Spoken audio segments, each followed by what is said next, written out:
My opponent spoke glowingly of the Dodd-Frank financial regulation bill.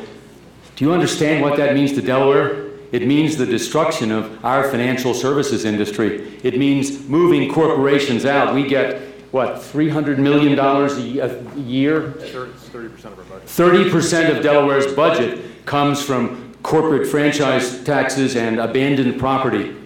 I call it Dodd-Frankenstein because it's a monster for Delaware. And I don't know how my opponent can support it because 85% of it hasn't been written yet. It'll be written by bureaucrats that you can't meet and you can't question.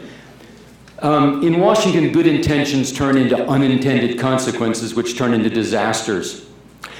We don't want that. Competition is the solution. We're strangling with regulation. That's why employers are afraid to create jobs. But we're still Americans. We can still create jobs if our government will give us a break. The mention of the financial regulatory reform bill, and there are some important controls in that bill, and it's true. Many of the regulations have yet to be written, and the regulatory authorities are doing that over the next months and years.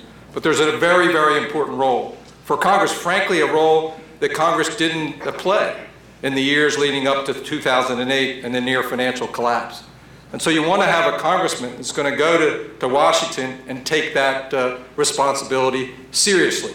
It does impact jobs, and it does impact employment here in Delaware. Delaware's financial services industry is primarily a credit card one. I've talked to people that work in those and lead those institutions, and the credit card bill that passed is being implemented as we speak. And we continue to have a strong growth in those areas. So that's a very important difference between my opponent and me. And as for small businesses, we need to cut their taxes, and we need to provide incentives for them to grow. The one that I like is the payroll tax holiday for hiring new employees.